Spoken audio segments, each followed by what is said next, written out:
नमस्कार दोस्तों, मेरे चैनल पर आपका स्वागत है।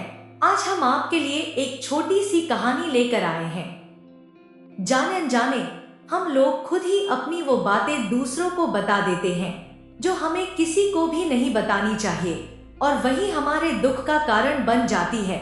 और फिर बाद में हम पछतावा करते हैं कि मुझे यह बातें किसी को बतानी नहीं चाहिए थी। मेरी ही गलती है कि मैंने जाने अनजाने यह बात सभी को बता दी। इसीलिए आज की इस कहानी में हम आपको बताने वाले हैं, और इस कहानी को सुनने के बाद आपको कुछ ऐसी बातें पता चलेंगी जो आपको कभी किसी को नहीं बतानी चाहिए। इन बातों के अलावा अगर आपको लगता है कि कोई बात ऐसी है जो मुझसे छूट गई या मैं नहीं बता पाई, तो कमेंट सेक्शन में जरूर बताना। आइए कहानी शुरू करते हैं। एक समय की बात है, एक नगर में संजीव नाम का एक युवक रहता था।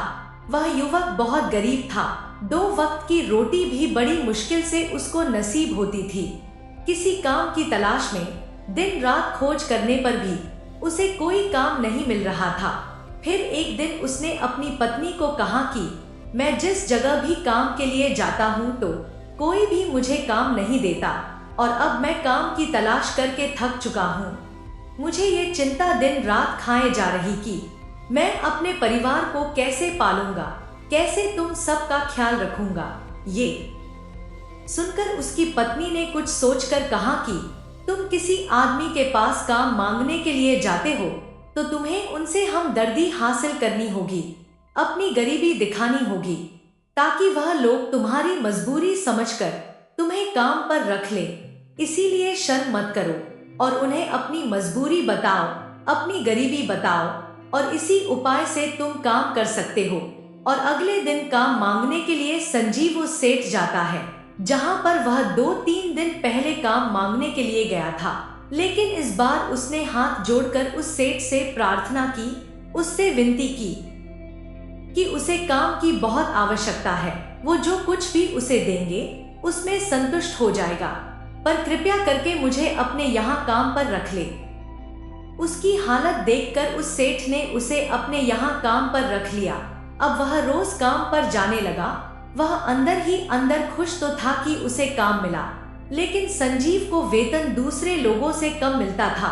फिर जब इस बारे में उसने अपने सेठ से कहा तो सेठ ने कहा कि देखो भाई, तुम्हें काम की जरूरत थी और हमको किसी आदमी की जरूरत नहीं थी, पर फिर भी मैंने तुम्हें काम दिया। पर मेरा धन्यवाद करने की बजाय तुम मुझसे शिकायत कर रहे हो। यह सुनकर संजीव वहीं पर चुप हो गया, क्योंकि उसके पास कुछ कहने के लिए नहीं था। कहीं ना कहीं तो यह बात सत्य थी। सेठ ने तो उसे उसकी मजबूरी के हिसाब से ही काम दिया था, और इसीलिए वो उसे अपने अनुसार ही वेतन देता था। लेकिन धीरे धीरे उसने यह बात अपने दोस्तों को भी बताना शुरू कर दी कि उसका सेठ अच्छा आदमी नहीं है। संजीव के मन को यह बात कहीं ना कहीं बहुत चुभती थी कि वह दूसरों से ज्यादा मेहनत कर रहा है और उनसे कम वेतन ले रहा है। इससे उसका मन धीरे धीरे अपने काम से हटने लगा। जाहिर सी बात है कि ऐसी जगह किसका मन लगेगा जहां आदमी को अपने आत्मसम्मान के साथ समझौता करना पड़े। इसीलिए जल्द ही उसने अपना काम छोड़ दिया और वो घर पर आकर खाली बैठ गया। अब उसके पास घर का खर्चा चलाने के लिए भी पैसे नहीं थे। इसीलिए उसने अपने दोस्तों से सहायता लेनी शुरू की, लेकिन उसके दोस्त उसके सामने अलग थे और पीठ पीछे अलग थे। सामने तो उसको दिलासा देते थे कि हम तेरे साथ हैं, पर पीछे से उसका मजाक उड़ाते थे। उसके दोस्त कहते थे कि कितना बेवकूफ है, सेठ ने इतना काम लिया और बेचारे को पैसे भी नहीं दिए, और अगर हम इसको अभी पैसे दे दें तो ये क्या कल को हमारा भी पैसा वापस कर पाएगा। इसकी ऐसी हालत है, काम तो इसके पास कुछ है नहीं, पैसा कहाँ से लाकर देगा। और इसी वजह से संजीव की हालत दिन पर दिन खराब होती जा रही थी। अब वो दिन रात तनाव में रहने लगा था। वहीं दोस्त उसको ज्ञान तो बहुत देते थे, लेकिन कोई सहायता नहीं करता था। और अक्सर ऐसा ही होता है, ज्ञान देने वाले तो बहुत मिल जाते हैं, लेकिन हाथ पढ़कर आगे चलाने वाले बहुत ही कम मिलते हैं।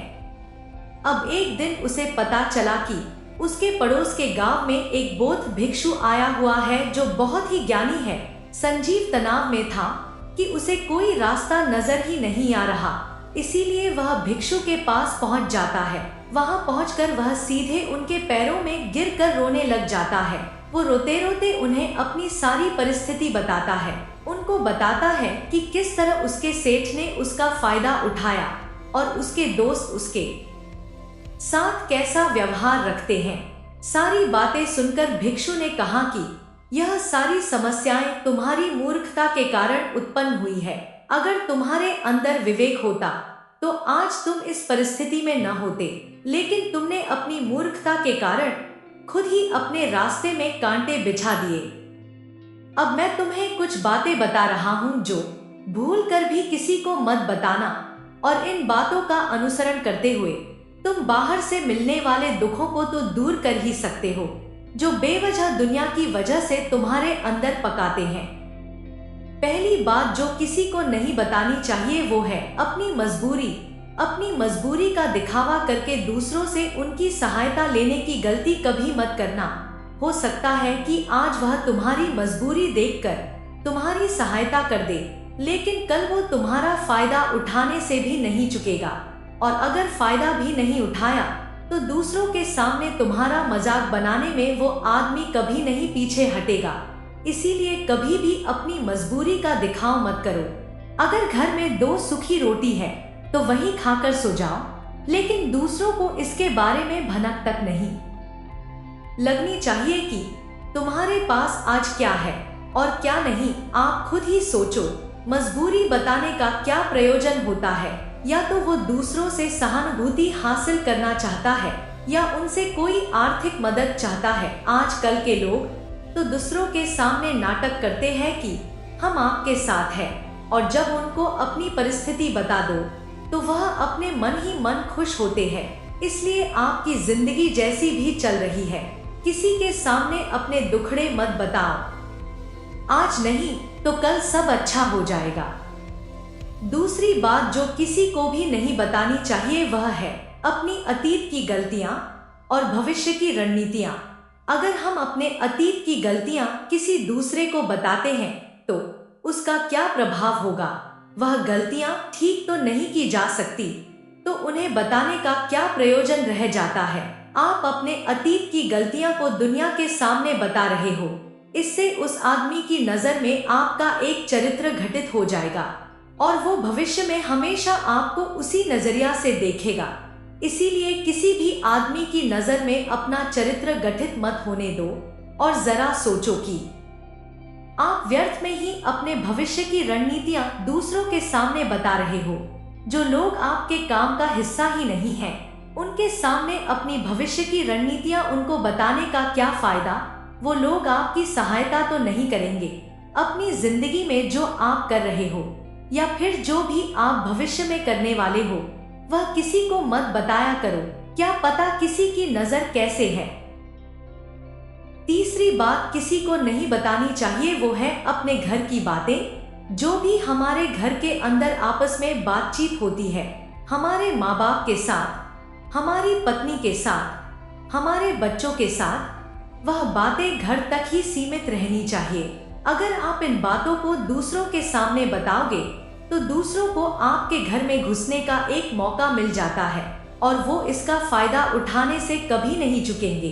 वो आपके परिवार के सदस्यों को आपसे दूर लेकर जाने की कोशिश करेंगे। अक्सर ऐसा होता है, हम समाज में देखते हैं कि हम अपने घर के झगड़ों को कम करने के लिए उन झगड़ों को अपने पड़ोसियों और दूसरे सगे संबंधियों को बता देते हैं, लेकिन इससे आपको सहायता कभी नहीं मिली होगी, बल्कि आपके घर की लड़ाई झगड़ा और ज्यादा बढ़ गए होंगे, और वो जाहिर है वो बढ़ेंगे।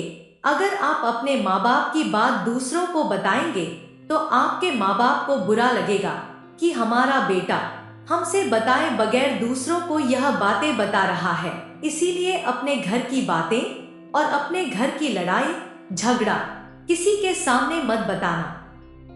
अगली बात जो मैं आपको बताने जा रही हूँ वो सुनने पर बहुत अजीब लग सकती है, लेकिन उसका सत्य भी मैं आपको एक तर्क के माध्यम से दूंगी। आप अपनी आमदनी किसी को मत बताना। अब अपनी आमदनी ना बताने के पीछे क्या प्रयोजन हो सकता है?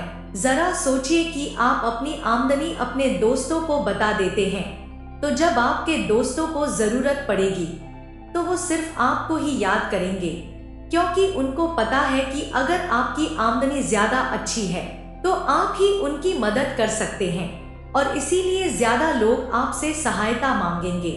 और जब आप उनकी सहायता नहीं करेंगे तो वो सोचेंगे कि इस आदमी के पास पैसे हैं, मेरी सहायता कर सकता है, लेकिन यह सहायता कर नहीं रहा है, और इसीलिए आपकी आमदनी आप दोनों दोस्तों के बीच एक झगड़ा का कारण हो सकती है। कम आम आदमी होगी तो लोग मजाक उड़ाएंगे, और ज्यादा होगी तो सहायता मांगेंगे। तो अपनी आमदनी बताने का कोई प्रयोजन नहीं है। आपकी आमदनी जितनी भी है वह आप किसी को मत बताया करो। बतानी भी है तो कम करके बता सकते हो। आमदनी कम होगी तो आपसे कोई पैसे भी नहीं मांगेगा, और आप किसी की नजर में भी नहीं आओगे।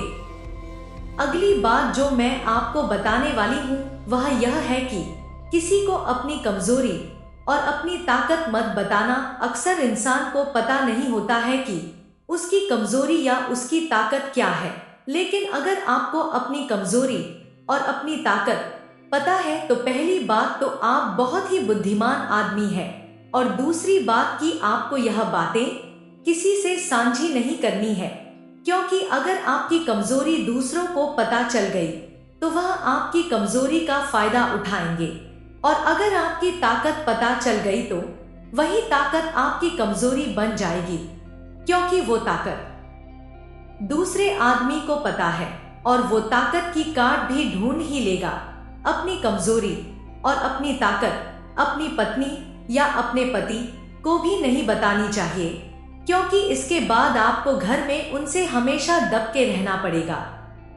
अगली बात जो किसी को नहीं बतानी चाहिए वो है कि आपको अपने शत्रु और अपने मित्रों के बारे में अगर दूसरे लोगों को बताएंगे तो वह आपके मित्रों के साथ अपनी घनिष्ठ बनाकर आपको धोखा दिलवा सकते हैं। आपके गहरे मित्रों को आपसे दूर करने का प्रयास कर सकते हैं। अक्सर आम आदमी ऐसा नहीं करता, लेकिन आपके दुश्मन ऐसा करने की कोशिश कर सकते हैं, और दूसरी तरफ आपकी शत्रु का भी किसी को नहीं पता लगना चाहिए, क्योंकि आज जो आपका मित्र है अगर कल वो आपका दुश्मन हो गया तो वो आपके दुश्मन के साथ ही मिलकर आपको परास्त कर सकता है, आपको धोखा दे सकता है। इसीलिए अपने सबसे अच्छे दोस्तों को भी अपने दुश्मन के बारे में कभी मत बताना। अगली और आखिरी बात कहना चाहती हूँ कि जब तुम दान करते हो तो दान के बारे में भी किसी को मत बताना, नहीं तो आपके द्वारा दिया हुआ दान व्यर्थ हो जाएगा। जब आप अपने दान का ढिंढोरा पीटते हो कि मैं कितना बड़ा दानी पुरुष हूँ, और यह आपके अंदर एक अहंकार निर्मित करेगा। इसीलिए जो दान गुप्त रूप से किया जाए उतना ही अच्छा होता है, उतना ही फलदायी होता है। आजकल के लोग तो कुछ भी दान देंगे तो वह इंस्टाग्राम, फेसबुक पर दिखा देंगे कि यह देखो हम दान करते हैं, आप भी क्या करो। दान हमेशा गुप्त होना चाहिए, जितना गुप्त होगा उतना ही फलदायी होगा। ये कुछ बातें जो बौद्ध भिक्षु ने संजीव को बताई, इनमें संसार के सभी सिद्धांत छिपे हुए हैं। इन बातों का अनुसरण करते हुए आप अपने घर में सुख शांति बना सकते हैं। हमारा कहानी सुनाने का मकसद यही है कि आपका विवेक जागृत हो, आप खुद उन बातों के बारे में सोचे जो हम आपको बता रहे हैं। तो इस कहानी से, हमारी बातों से आपको कुछ अच्छा सीखने को मिला होगा। ऐसे ही कुछ नई नई कहानी आपके लिए हम लेकर आते रहेंगे। हमारे साथ जुड़े रहने के लिए कृपया हमारा चैनल को फॉलो कर लेना, और वीडियो अच्छी लगी है तो लाइक कर देना। खुश रहो, हमेशा हंसते रहो। धन्यवाद। राधे राधे।